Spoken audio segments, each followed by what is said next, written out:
Essa tática utilizada pelo Banco Central americano é a mesma tática que os grandes bancões, por exemplo, também fazem para conseguir ganhar dinheiro no mercado. On September 12th, Jamie Dimon says Bitcoin is a fraud. He says he'll fire any one of his traders buying Bitcoin.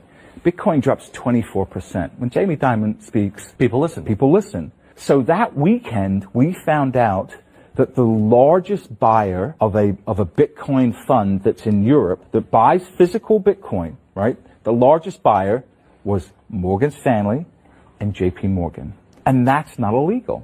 He says it's a fraud. It says he'll fire anyone that buys it. Yes. And at the same time, his company is buying it. His company is buying it. It's just, so unethical. Então, esse tipo de estratégia permite duas coisas. Primeiro, se o governo ou os políticos estão posicionados no ativo que deveria estar caindo, digamos, ações, eles têm o tempo de vender numa alta, né? Já que o preço vai dar uma subidinha, eles vendem num preço acima ganhando dinheiro. Por outro lado, se eles têm interesse em entrar no ativo que vai subir, digamos, Bitcoin, eles conseguem comprar esse ativo num preço abaixo, exatamente como vocês viram ali na aula. Então geram várias oportunidades aí para quem controla o discurso, exatamente o que fez hoje o Jerome Powell. E o resultado disso pode ser visto no gráfico aí do S&P 500, né, das grandes ações dos Estados Unidos. Vocês percebem que a tendência do gráfico tinha sido revertido, né? Ele bateu uma alta histórica nesse momento em 15 de julho aqui em 5.667 e estava desabando, fazendo fundos cada vez menores até chegar aqui em 5.399. E é claro que esse discurso favorável ao mercado de ações fez essa queda ser revertida e agora está em 5.522 e com uma tendência de subida. Mas isso, pessoal, tem todo o cheiro de ser temporário, justamente por ser artificial.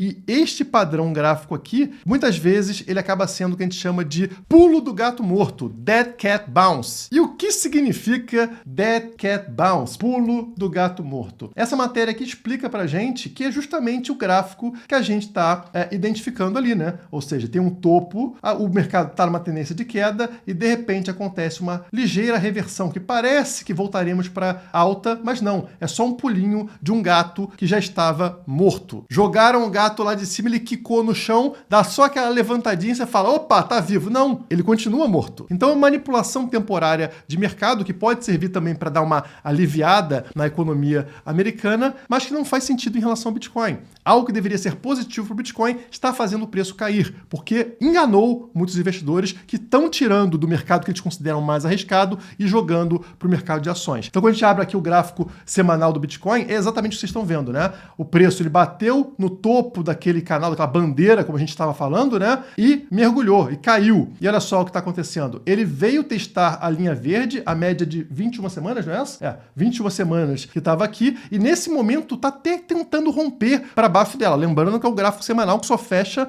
no domingo, tá, pessoal? Mas nesse momento está abaixo da linha verde, que está posicionada em 65.628. O preço agora está em 65 cravado. E a pergunta é, você venderia nesse padrão gráfico que a gente está vendo? Esse padrão gráfico aqui, que é uma formação de bandeira, né, é conhecido como padrão de canal descendente. Então tem um canal caindo, esse aqui é o próprio Bitcoin, como a gente está vendo, tá? E você tem aqui embaixo um suporte, essas linhas amarelas, e no topo outras linhas amarelas marcando resistência. E notem quantas vezes o preço bateu no topo e quantas vezes ele bateu no fundo. Ele bateu muito mais vezes no topo, né? No caso aqui, 1, 2, 3, 4, 5 testes. Estamos agora fazendo o 6º e o 7º toque no topo, enquanto tivemos somente 3 toques no fundo. Isso significa o quê? Nós temos um topo que tem uma resistência mais fraca, porque já foi testada mais vezes, do que um fundo. Um fundo tem um suporte muito mais forte do que o topo, o que leva a crer que a maior tendência é um rompimento por cima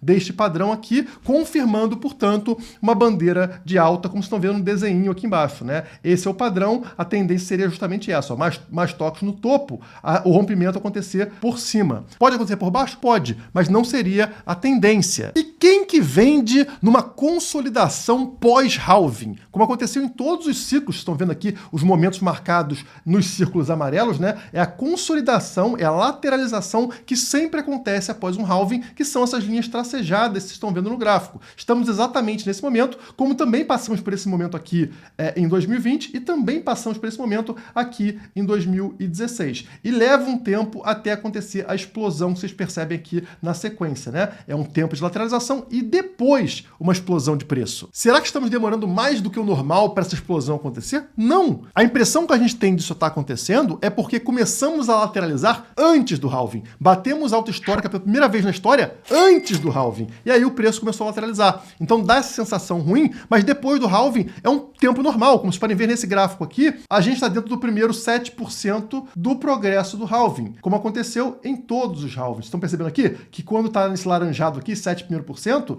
aparece justamente um período de lateralização e não um período de explosão. Mesma coisa aqui em 2016, lateralização e não ainda a explosão. As bolinhas azuis nesse gráfico indicam dias onde batemos alta histórica. E vocês percebem que as bolinhas azuis só aparecem lá na frente, pessoal. Tá vendo? Depois desta banda laranja que a gente está vendo aqui. No caso, a gente teve uma bolinha azul antes desse período pós-halving. Então isso foi inédito. Primeira vez que aconteceu, o que mostra que estamos muito acelerados. A primeira bolinha azul deveria ter aparecido onde? Aqui, pessoal. Lá para final desse ano, né? Como aconteceu sempre na história. E devido ao longo tempo que o Bitcoin está lateralizando na mesma faixa, pode te dar a impressão de que vai demorar muito tempo para atingir 100 mil dólares ou 200 mil dólares. E isso, pessoal, é uma enganação. Na verdade, esse movimento é extremamente rápido, até mesmo no mercado tradicional. Se a gente pegar aqui os ativos mais parecidos com cripto no mercado tradicional, que são ali as empresas de tecnologia, notem o que aconteceu com a valorização da Nvidia recentemente. Esse é o gráfico da Nvidia, tá? Uma das principais ações do mundo, né, de tecnologia.